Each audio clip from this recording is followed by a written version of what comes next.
On the 23rd of May 2008, a technician needed his leg amputated after being struck by a passenger train whilst working on a set of points near Oxford Station. Watch as we investigate, using real CCTV images on that day, how a train is able to collide with workers in the 21st century.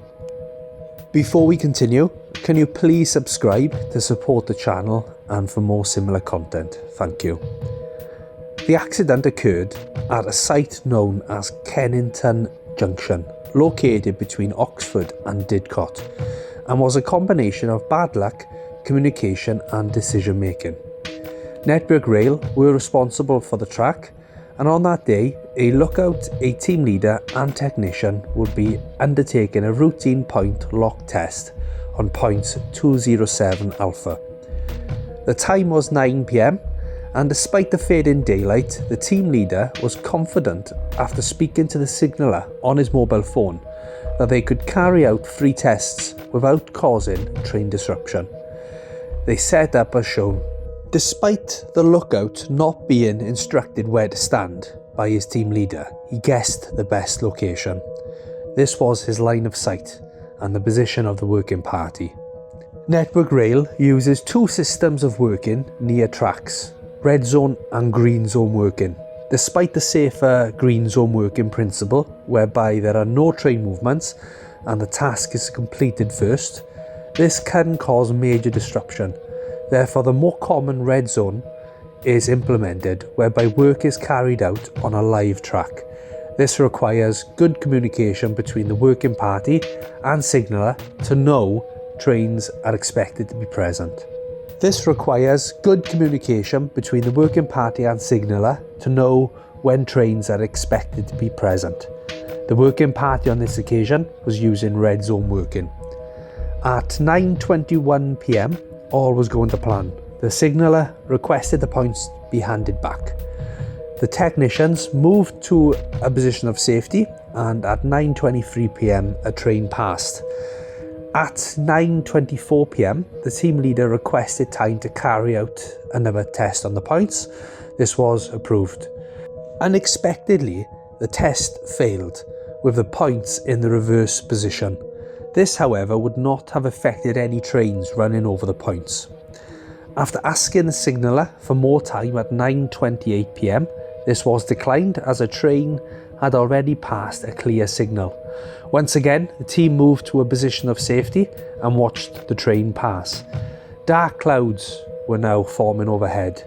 Therefore, the team went back to the van to grab torches. At 9:38 PM, the team leader asked for further time, but was again declined due to a passing train. At 9:41 PM, the signaller informed the team leader that he could grant a short time for a couple of minutes. As the light was fading, you can see that the team were now using their torches.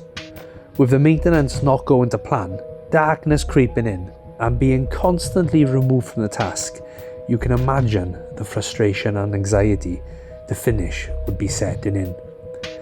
At 9:45 PM, the signaller ran the team leader as a couple of minutes had passed. The phone rang for 14 seconds before being answered. The team leader informed the signaller that the maintenance had now been completed and handed control back to the signaller for the points.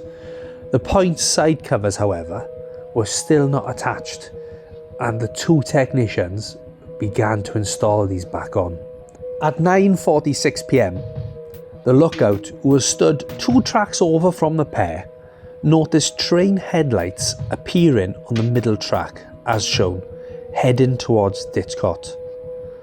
Southbound freight train 4097, a Class 66 locomotive carrying 24 container wagons, was travelling between the lookout and technicians at 40 miles per hour. The lookout shouted out to the team leader to warn of this train, in which they both replied okay, but they did not move to a position of safety as before. At 9:47 PM, with the technicians remarkably still trying to fit the end covers to point 207A after already handing back control to the signaller, The lookout noticed a reflection on one of the freight containers going past. Train 1 Delta 73, a 3-coach Class 165 passenger train, was travelling towards Oxford at 85 miles per hour, straight into the path of the unaware team leader and technician.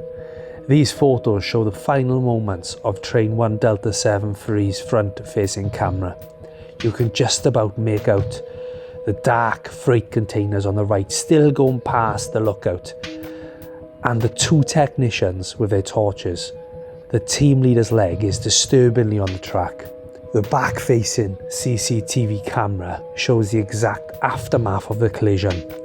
You can just about make out the team leader lying on the track, the second technician running away in a panic, and the freight train on the left still going past at 40 miles per hour. The RAIB investigated the accident and immediately discovered the cause of the accident, including making recommendations for future work. The technicians informed the signaller that they were finished, but in fact they still had a small amount of work left. The signaller in turn allowed trains to enter the area. The technicians became too focused on finishing the maintenance task and completely forgot to move to a position of safety. They were obviously oblivious to the oncoming train. The RAIB also explained that due to the encroaching darkness, the group should have communicated better in terms of the best position for the lookout, maybe asking for 2 lookouts, or leaving the task for another day. Even though there is no definitive rules around working in the dark, the RAIB made recommendations about working parties being better prepared for such events, and also having frank discussions about continuing the job.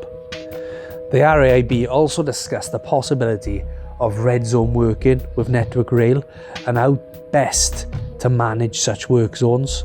Despite green zones being far safer, they require significantly more paperwork, more time and money to achieve. The injured team leader suffered an amputation to his leg. However, he was very lucky. The event was a whisker away from being a fatality. Thank you for watching my real life video.